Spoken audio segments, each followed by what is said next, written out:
नमस्कार, स्वागत है आपका बिहार समाचार में। अभी अभी बड़ा खुलासा हो गया है। आज तक ने बड़ा खुलासा कर दिया और नीतीश सरकार के सारे दावे झूठे साबित हो गए हैं। बड़ी खबर है अब तक की लालू राज से भी दोगुने अपराध बिहार में इस सुशासन के राज में, और इसी के साथ नीतीश कुमार की मुश्किलें बढ़ती हुई। तो आज की बड़ी खबरों पर बात करने से पहले आपसे अनुरोध है, कृपया वीडियो को एक लाइक अवश्य कर दीजिएगा। आपका लाइक करना ही हमारी मेहनत का फल होता है। अभी अभी बड़ा खुलासा हो गया, लालू राज के मुकाबले में नीतीश राज में दोगुना क्राइम।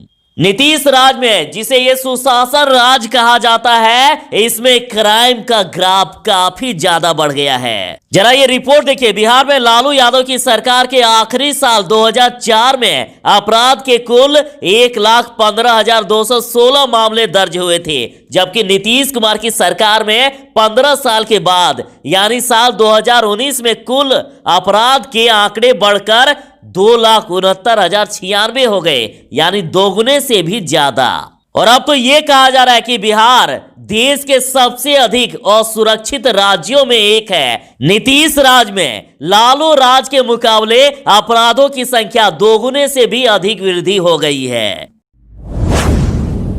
तो आज तक के रिपोर्ट के अनुसार बिहार देश में सबसे अधिक क्राइम होने वाले राज्यों में से एक है। जरा देखिए।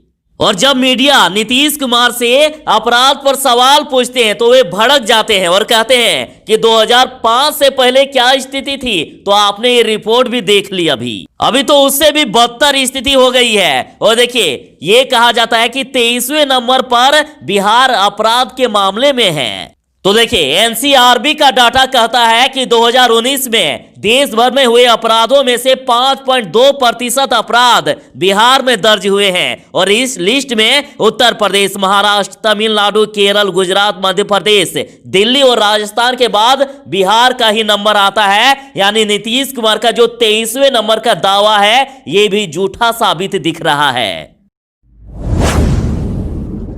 बिहार में अपराध इस कदर कि अब सरकार भी चिंतित हो रहे हैं। देखिए, बढ़ते क्राइम पर गवर्नर से मिलने पहुंचे तेजस्वी यादव और राज्यपाल भी दिखे चिंतित। तेजस्वी यादव ने बिहार में बढ़ते अपराध को लेकर महामहिम राज्यपाल फागू चौहान से मुलाकात कर उन्हें ज्ञापन सौंपा है। तेजस्वी यादव ने ज्ञापन सौंपने के बाद कहा कि जिस तरीके से बिहार में अपराधी बेलगाम हो गए हैं और सरकार असली गुनहगारों को बचा रही है, उसके बाद केवल यही एक विकल्प था। तेजस्वी यादव ने कहा कि राज्यपाल ने बिहार में क्राइम ग्राफ में हुए बढ़ोतरी पर चिंता जाहिर की है। और तेजस्वी ने बताया कि महामहिम ने कहा कि वह पूरी स्थिति पर नजर रखे हुए हैं। तो अब तेजस्वी यादव ने पूछा है, क्या बिहार में अपराध भाजपा की सह पर हो रहा है? अगर नहीं तो बीजेपी दो उप मुख्यमंत्रियों के साथ सरकार में क्या लोगों को मरवाने के लिए बैठी है? अभी अभी एक बड़ी खबर आ रही है। अब इंतजार की घड़ियां खत्म। मंगलवार को नीतीश कैबिनेट का विस्तार होगा। बड़ी खबर राजभवन से आ रही है, जहां मंगलवार यानी 19 जनवरी को कैबिनेट का विस्तार होगा। मंत्रिमंडल विस्तार को लेकर अब इंतजार की घड़ियां खत्म हो गई है। मंगलवार 19 जनवरी 11:30 बजे मंत्रियों का शपथ ग्रहण होगा। राजभवन के राजेंद्र मंडपम में शपथ ग्रहण कार्यक्रम का आयोजन किया गया है। राज्यपाल फागू चौहान मंत्रियों को पद एवं गोपनीयता का शपथ दिलाएंगे। तो देखिए, बिहार में टेंट हाउस के मालिक की हत्या कर दी गई, मधेपुरा से खबर है। तो देखिए, आरजेडी का कहना है कि दूसरे का सामान उसी के घर के सामने से चोरी करने का मनोबल और पीछा किए जाने पर गोली मारकर हत्या करने का दुस्साहस ये तभी संभव है जब सरकार और पुलिस का कोई इकबाल ना हो, और जब अपराधी जानते हो कि बिहार पुलिस या तो पकड़ नहीं पाएगी या फिर घूस लेकर छोड़ देगी, तभी कोई ऐसी जुर्रत करेगा। यानी आरजेडी के अनुसार अब पुलिस का इकबाल और सरकार का इकबाल खत्म हो गया। पप्पू यादव ने शराबबंदी को लेकर बड़ा ऐलान कर दिया है। पप्पू यादव ने कहा कि शराबबंदी से सबसे ज्यादा फायदा तो नेताओं को हो रहा है। पप्पू यादव ने कहा कि शराबबंदी से पहले बिहार सरकार को 4,000 करोड़ की आय शराब से होती थी और अब इससे दोगुना तो नेताओं और अधिकारियों को मिल रहा है। सरकारी तंत्र के जुड़े लोग ही सरकार की नाक के नीचे शराब तस्करों की मदद कर रहे हैं। यानी पप्पू यादव के अनुसार शराबबंदी लागू होने से नेताओं और अधिकारियों का तो दोगुना फायदा। बिहार में अब शिक्षकों का महाआंदोलन होने वाला है और इस महाआंदोलन को कांग्रेस का भी साथ मिल गया। बिहार शिक्षक बहाली को लेकर सरकार से आर पार की लड़ाई को लेकर लाखों अभ्यर्थी आज 18 जनवरी को पटना के गर्दनी बाग में जुटे हैं। तो देखिए, सरकार से नाराज नियोजित शिक्षक अभ्यर्थी संघ और बिहार टीटी एसटीईटी उत्तीर्ण अभ्यर्थी संघ ने महाआंदोलन का ऐलान कर दिया है। 18 जनवरी से 4 दिनों का महाआंदोलन होगा। 18 जनवरी की शाम को गर्दनी बाग से कैंडल मार्च निकाला जाएगा। 19 जनवरी को भिक्षाटन किया जाएगा। 20 जनवरी को सारे शिक्षक अभ्यर्थी अपना सिर मुंडन करवाएंगे और फिर 21 जनवरी को जुलूस निकालेंगे।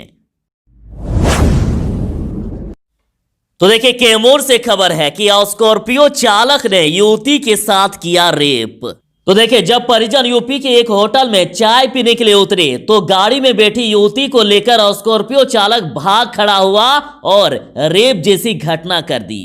तो आरजेडी ने पूछा है, क्या एक महिला के साथ दुष्कर्म एक सभ्य समाज के लिए छोटी सी घटना है? क्या महिला का अपहरण कर दुष्कर्म करने का दुस्साहस होना सरकार और पुलिस की कलई नहीं खोलता? पर बिहार की मीडिया नीतीश कुमार को नाराज करने के डर से हत्या बलात्कार की खबरें या तो छापती नहीं है या इसे छोटा सा छापती है। और आप देख सकते हैं कि किसी कोने में इसे छापा गया है, अखबार के किसी कोने में। सुपौल से खबर है कि बहन को भर्ती कराकर घर लौट रहे भाई की हत्या कर दी गई।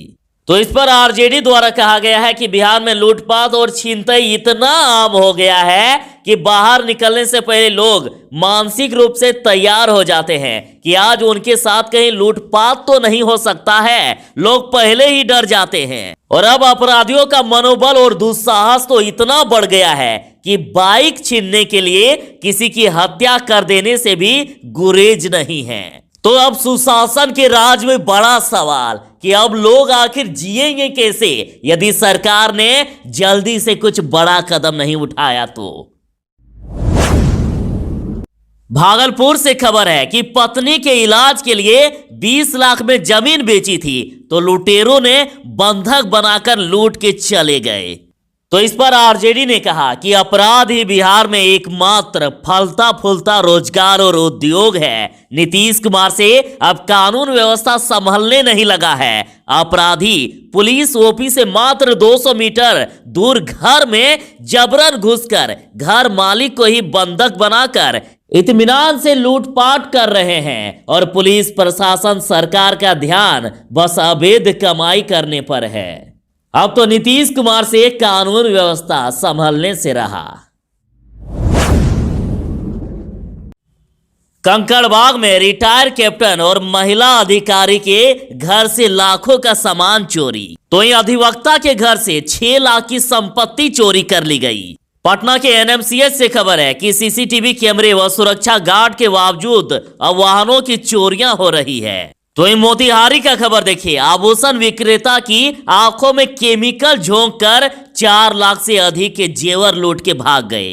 तो इस पर आरजेडी का कहना है कि चोरी से बने एनडीए सरकार बनते ही बिहार में चोरों के हौसले बुलंद हो गए। आम जन तो परेशान है ही, साथ ही सरकारी अधिकारी, जज, वकील, पुलिस, व्यवसायी आदि सभी लूट के शिकार और लुटेरे पकड़ से बाहर। यही तो है महाजंगल राज। IndiGo station manager Rupesh Singh की हत्या को लेकर पप्पू यादव ने बड़ा खुलासा किया। उन्होंने कहा कि दरभंगा के एक बड़े नेता, 2 आईएएस और माफिया है शामिल। पप्पू यादव ने कहा कि चैट से यह खुलासा हुआ है कि उनके अकाउंट में करोड़ों रुपए भेजा गया था और बिहार के कई अधिकारियों और माफियाओं से जुड़े हुए हैं। पीएचईडी और बिजली विभाग के ठेकों में भी रुपेश सिंह की संलिप्तता थी। दरभंगा में नहर का ठेका जिस कंपनी को मिला था उसमें भी रुपेश सिंह शामिल थे। इन्हीं वजह से बड़े ठेकेदारों, नेताओं और अधिकारियों के इशारे पर रुपेश सिंह की हत्या कराई गई है। इसकी जांच निष्पक्ष तरीके से होनी चाहिए।